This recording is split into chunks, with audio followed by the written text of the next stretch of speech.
नमस्कार दर्शकों, आप देख रहे हैं हमारा विशेष कार्यक्रम जय गोवर्धनधारी। आज हम बात करेंगे उस पावन पर्व की जब भगवान श्री कृष्ण ने अपने नन्हे हाथों से गोवर्धन पर्वत को उठाकर इंद्र के प्रकोप से ब्रजवासियों की रक्षा की थी। इस पर्व का आखिर महत्व क्या है, इसकी पूजा कैसे की जाती है, इन सब पर प्रकाश डालने के लिए आज हमारे साथ हैं प्रख्यात ज्योतिषाचार्य पंडित अरविंद तिवारी जी। पंडित जी, आपका हार्दिक स्वागत है। और चलिए, ये पर्व श्री कृष्ण की भक्ति, प्रकृति के प्रति आभार का प्रतीक माना जाता है और शुरुआत करते हैं जय गोवर्धनधारी की।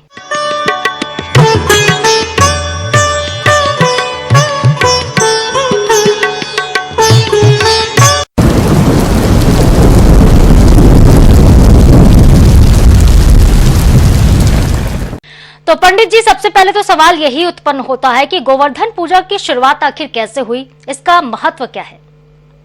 जी नमस्कार। INS 24/7 के सभी दर्शकों को पंडित अरविंद तिवारी का बहुत बहुत नमस्कार, और जो भी दर्शक हमारे इस कार्यक्रम को विभिन्न प्लेटफॉर्म पे देख पा रहे हैं उन सभी को भी मेरा बहुत बहुत नमस्कार।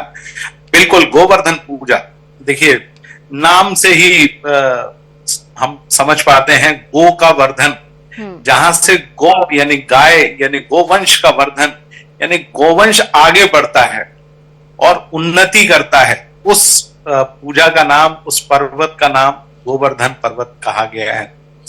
गोवर्धन पर्वत भगवान कृष्ण का भी एक दूसरा नाम गोवर्धन है, क्योंकि वो गोवंश को चराया करते थे और चूंकि वो अपने पिता के साथ रहे, चूंकि उनके जो मूल पिता थे देवकी और वासुदेव, वो तो जेल में थे, क्योंकि वो नंद के यहाँ रहे और यशोदा के पुत्र के रूप में रहे। तो वहां पर उस प्रकार से वो अपना जीवन यापन उन्होंने किया। लेकिन बहुत कम आयु वर्ग में उन्होंने देखा कि गाय को वो चराने जाते थे और गाय को जो प्यारा प्यारा हरा हरा चारा था वो गोवर्धन की तलहटी में सबसे ज्यादा प्राप्त होता था। तो उनको बड़ा प्रिय था। अच्छा, गोवर्धन की भी एक बड़ी कहानी है, हमारे दर्शकों को जानना बेहद आवश्यक है। गोवर्धन पर्वत मूलतः जो पर्वत था वो हिमालय से लाया गया था और ये वो पर्वत था जिसको भगवान हनुमान जी महाराज लेकर रामेश्वरम जा रहे थे। लेकिन बाद में पता लगा कि इस पर्वत की अब आवश्यकता नहीं है, तो उन्होंने बीच में कहा कि भाई गोवर्धन, अब आपकी आवश्यकता नहीं है। तो उन्होंने कहा कि आप कहां पर ठहरेंगे? उन्होंने कहा, प्रभु मेरे को ऐसे स्थान पर विराजमान करिए जहां पर मैं ईश्वर की सेवा, पूजा और अर्चना कर सकूं। तो उन्होंने कहा, द्वापर युग में भगवान राम जो है कृष्ण के रूप में आएंगे और वो जब कृष्ण के रूप में अवतरित होंगे तो आपके आसपास ही वो अपनी सारी लीला करेंगे। तो इसलिए गोवर्धन पर्वत मथुरा के पास, वृंदावन के पास में वहां पर स्थापित हुए और गोवर्धन पर्वत अपने आप में सभी को हर चीज दिया करते थे। भगवान कृष्ण जब गाय चराया करते थे तो उनको एक लीला सूझी कि इंद्र के पास घमंड बहुत ज्यादा हो गया है। इंद्र चूंकि मेघों का राजा था, प्राचीन काल में मेघों की पूजा की जाती थी, इंद्र की पूजा हर चीज में सबसे पहले की जाती थी। और इंद्र की जब भी पूजा की जाती थी तो 54 प्रकार के पकवान, भोग इत्यादि बनाकर और लगभग 7 दिनों तक उनकी हम पूजा अर्चना करते थे ताकि वर्षा अच्छे से हो। चूंकि उस जमाने में बहुत घमंडी हो गए थे और उनके घमंड को चूर करना था, इसलिए भगवान कृष्ण ने अपने गांव के सभी लोगों से कहा, खासतौर से अपने पिता से कहा कि गोवंश को चारा तो केवल गोवर्धन के माध्यम से प्राप्त होता है। गोवर्धन हमारी गाय को हरे हरा चारा, हरा हरा अन्न प्रदान करता है, जिससे हमको शुद्ध दूध की प्राप्ति होती है और वह दूध ले जाकर मथुरा और मथुरा के आसपास बेचा जाता है। तो हमको पूजा यदि किसी की करनी है तो गोवर्धन की पूजा करना चाहिए। तो भगवान ने जिस प्रकार से समझाया तो पूरा जो अंचल था वो भगवान की बातों को उन्होंने फॉलो किया, अनुसरण किया। तो सबने बजाय इंद्र के गोवर्धन की पूजा की।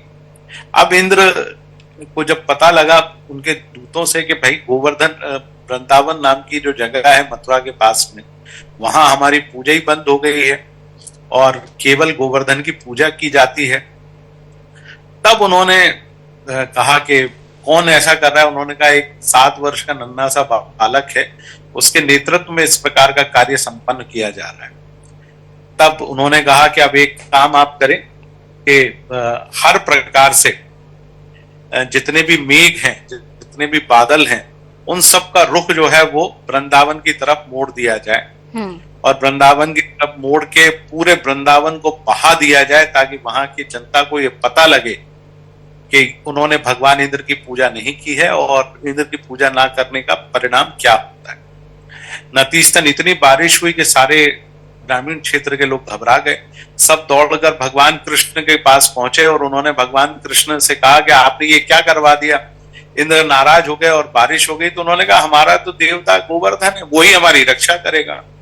तो उन्होंने कहा कैसे करेगा। तो उन्होंने कहा चलते हैं सारे लोग गोवर्धन के पास। तो भगवान ने गोवर्धन से प्रार्थना की कि अब आप ही इनकी रक्षा करें। तो गोवर्धन ने कहा कि हम इतने हल्के हो जाएंगे कि आप अपनी अपनी छोटी उंगली पर हमको धारण कर पाएंगे। तो भगवान ने वैसे ही किया, गोवर्धन को उठाया और अपनी छोटी उंगली पर उसको धारण कर लिया। तो ये उस जमाने का सबसे बड़ा चमत्कार था। देखिए गोवर्धन पर्वत 21 किलोमीटर वर्ग 21 किलोमीटर उसकी लंबाई है और तकरीबन चौड़ाई 15 किलोमीटर के आसपास। तो आप सोचिए कि 21 किलोमीटर लंबा 15 किलोमीटर चौड़ा पर्वत एक नन्हे से बालक ने अपनी छोटी सी उंगली पर थाम लिया। तो जैसे ही थामा और उन्होंने कहा सारा गोवंश, सारे लोग इसी के नीचे आ जाएं। अब 7 दिनों तक इंद्र और उनके जो दूत थे वो जल बरसाते रहे। उनके पास भी जल खत्म हो गया। तब उसके बाद इंद्र और परेशान हुए। भगवान ने अपना सुदर्शन चक्र जो है वो गोवर्धन पर्वत के ऊपर स्थापित कर दिया, ताकि उस पूरे इलाके में पानी की एक बूंद भी दिखाई ना दे। तो बाद में देवगुरु बृहस्पति ने इंद्र को समझाया कि इस समय भगवान विष्णु का अंश द्वापर युग में कृष्ण के रूप में प्रकट हुए हैं। आप उनसे आज्ञा लें, क्षमा मांगे और जिस प्रकार वो कहें उस प्रकार से आप आगे बढ़े। तदुपरांत वो वहां पर उपस्थित हुए इंद्र, उन्होंने क्षमा मांगी। उन्होंने कहा बिल्कुल गोवर्धन की पूजा होना चाहिए। गोवर्धन मूलतः भगवान कृष्ण का ही एक स्वरूप है। आपने हमारे जितने भी दर्शक हैं कभी वो राजस्थान गए हों तो उन्होंने देखा होगा भगवान बड़े सुंदर अवस्था में अपनी छोटी उंगली पर पर्वत को उठाए हुए हैं।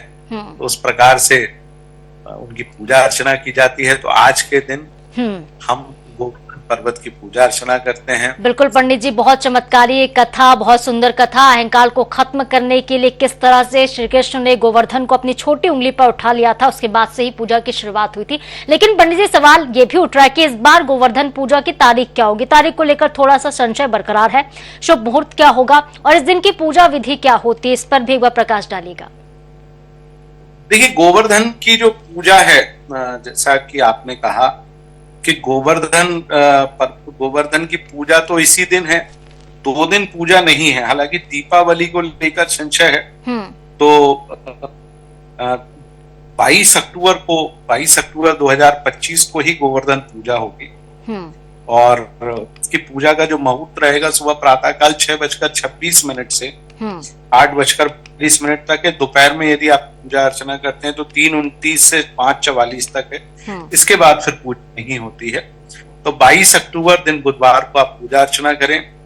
सबसे पहले प्रातःकाल आप गोवर्धन की पूजा हमारे यहाँ सांकेतिक रूप में होती है। तो गाय का गोबर, चूंकि गौ का अंश होता है, गौवंश वहीं पर सबसे ज्यादा अपने जीवन में उत्तरार्ध पे रहे, तो इसलिए गाय का गोबर लाकर गोवर्धन पर्वत का निर्माण घरों में आज भी किया जाता है। तो गोवर्धन बनाए जाते हैं। उनके बीच का जो पेट है, तो वो बीच का जो पेट है वो थोड़ा सा खाली रखा जाता है और बीच का पेट खाली रखा जाता है और उसमें एक छोटा सा जो पेट को ढकने का जो ढक्कन होता है उसको उस प्रकार से हम लोग रखते हैं, ढक्कन को। तदुपरांत आप देखेंगे कि पहले पूजा की सामग्री को कुछ हम स्थापित करते हैं। सबसे पहले दूध, दही, घी, शहद, शक्कर इत्यादि तो हम रखते ही हैं, क्योंकि पंचोपचार से पूजा अर्चना की जाती है। थोड़ी सी खीर बनाई जाती है, थोड़ा सा पंचामृत बनाया जाता है। तिलक कराने के लिए हल्दी और रोली रखा जाता है।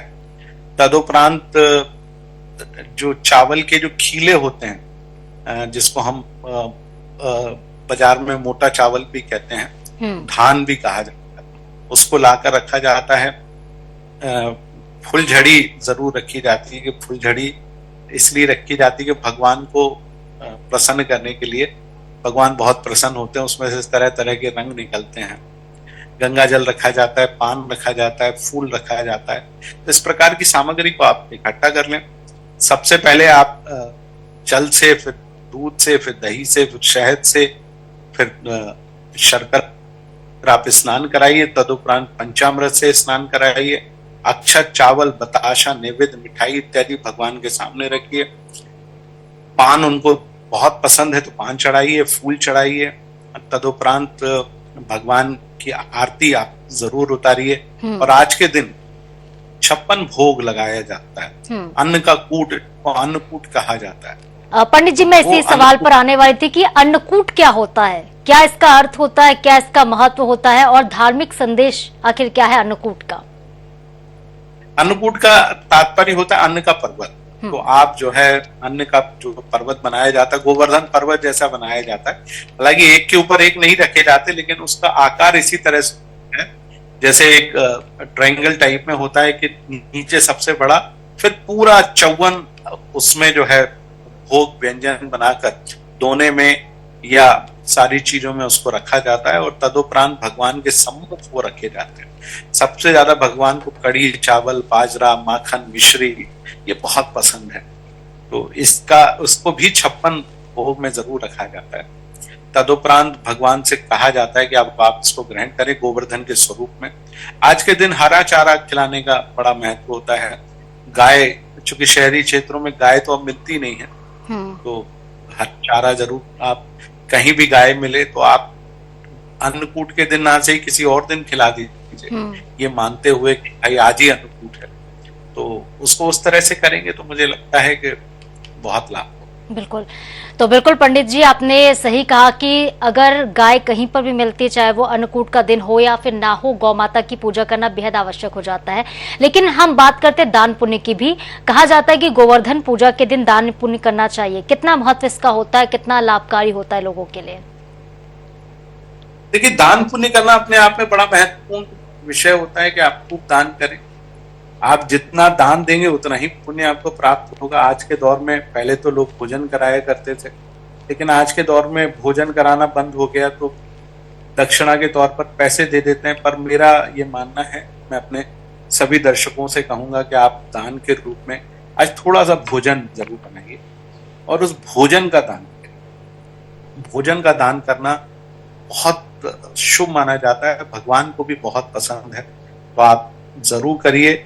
दान जितना करेंगे उतना ही पुण्य आपको प्राप्त होगा। आप ऐसे मान लीजिए कि आप एक एफडी बना लीजिए, आपने एक एफडी बना ली है और ये दान आपकी एफडी है, तो जब आपको इमरजेंसी होगी तब आप ईश्वर से प्रार्थना करिए, ये एफडी टूट जाएगी और आपको उसके बदले में पुण्य रूपी प्रसाद मिलेगा, जिससे आपके कष्टों का निवारण।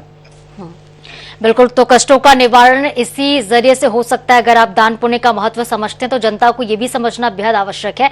लेकिन युवाओं के लिए क्या इस पर्व का कोई संदेश होता है पंडित जी? क्योंकि आजकल का जो जेनजी जनरेशन है, जो आज के युवा पीढ़ी के लोग हैं, वो त्योहारों को उतना महत्व नहीं देते हैं। क्या गोवर्धन पूजा का प्रकृति से भी कोई संबंध है? युवाओं के लिए क्या कुछ कहता है ये पर्व?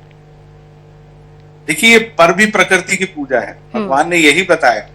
भगवान ने कहा कोई इंद्र नहीं है, प्रकृति की पूजा करोगे, प्रकृति ही हमको भोजन देती है।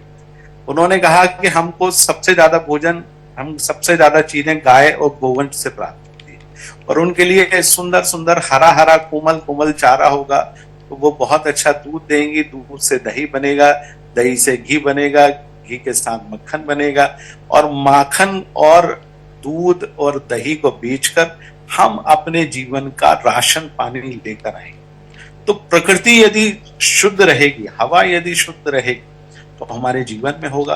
गोवर्धन पर्वत पर भगवान का यही संदेश था। भगवान ने उस पर्वत को उठाकर यही दिखाया कि प्रकृति हमारे साथ है। तो आप यदि प्रकृति के साथ बहुत ज्यादा छेड़छाड़ नहीं करेंगे तो आप अपने जीवन को स्वस्थ बनाएंगे। आप देखिए कि इस अभी पिछले 3-4-5 महीनों में हमारे देश के जो पहाड़ी राज्य थे, उत्तराखंड और हिमाचल प्रदेश, जम्मू कश्मीर, वहां पर कितना ज्यादा नुकसान। तो ये सब प्रकृति के साथ की गई छेड़छाड़ का नतीजा है कि पहाड़ गिर रहे हैं, पेड़ ही काट दिए आपने। पहाड़ों के ऊपर पेड़ लगे होते थे तो वो लो प्रेशर एरिया डेवलप करते थे, जिसके कारण समुचित बरसात होती थी, पहाड़ अपनी जगह स्थिर रहते थे। अब पहाड़ पूरी तरह से जर्जर हो गए, भुसभुसे हो गए, वहां पेड़ बचे नहीं हैं। तो जैसे ही उनको थोड़ा सा झटका लगता है, रोड पे कुछ भारीपन आता है, एकदम वो गिर जाते हैं। और आप देखिए कि भूकंप लगातार आ रहे हैं, उसके चलते भी जो हमारे हिमालयन क्षेत्र हैं वो लगातार कमजोर होते जा रहे हैं। आप देखिए कि अभी पिछले कुछ दिन पहले ही स्नोफॉल हुआ धौलाधार की पहाड़ियों में, जबकि स्नोफॉल और एवलांच इतनी जल्दी आते नहीं है। तो ये प्रकृति के साथ हम लोग लगातार छेड़छाड़ कर रहे हैं। उस छेड़छाड़ का नतीजा है तो प्रकृति रौद्र रूप में है। आप देखिए कि पिछले 4 महीनों में जो बारिश हुई है, अक्टूबर के महीने तक बारिश होती रही। तो ये केवल प्रकृति से बिल्कुल पंडित जी, कहीं ना कहीं जो क्लाइमेट चेंज हम देख रहे हैं ये प्रकृति से छेड़छाड़ के कारण हो रहा है। एक आखिरी समय कम है हमारे साथ पास, तो आपका कोई शुभ संदेश हो जाए दर्शकों के लिए, आप क्या कहना चाहेंगे गोवर्धन पूजा पर? देखिए, गोवर्धन पूजा पे मैं यही हमारे दर्शकों से कहूंगा कि प्रकृति को आप पालित पोषित कीजिए, एक पेड़ जरूर लगाइए, क्योंकि पेड़ बड़ा होगा, पेड़ आपके जीवित पुत्र के समान होता है। उसका संरक्षण करें, उसका ध्यान रखें। गोवर्धन पूजा के दिन भगवान कृष्ण को समर्पित करते हुए उनको पीपल का पेड़ बहुत पसंद था। वो गीता में कहा भी करते थे, वृक्षों में अश्वत्थ यानी पीपल। आप एक पीपल का लगाइए जो सबसे आसानी से लग जाता है, सबसे ज्यादा ऑक्सीजन देता है। उसकी पत्तियां हार्ट के आकार की होती हैं। जिनको हृदय रोग होता है उसकी कोमल पत्तियों को सुबह प्रातःकाल 5 पत्तियों को चबा लें तो आपकी जो हार्ट की जो प्रॉब्लम है वो स्वतः ही दूर हो जाए। बिल्कुल पंडित जी, तो कहीं ना कहीं सिर्फ पर्यावरण संरक्षण का संदेश ही नहीं आप दे रहे हैं, बल्कि संदेश इस बात का भी दे रहे हैं कि प्रकृति में कई सारी बीमारियों को इलाज छुपे हुए हैं। बहुत शुक्रिया पंडित जी, आपका बहुत धन्यवाद। बहुत सुंदर सारगर्भित बातें आपने बताई हैं और धन्यवाद आपका। तो देखिए दर्शकों, गोवर्धन पूजा केवल एक धार्मिक परंपरा नहीं है, बल्कि भक्ति का, कृतज्ञता का और प्रकृति संरक्षण का एक संदेश भी है। तो आइए इस पर्व पर हम सब मिलकर प्रेम और श्रद्धा के साथ इसको मनाते हैं। जय श्री कृष्ण।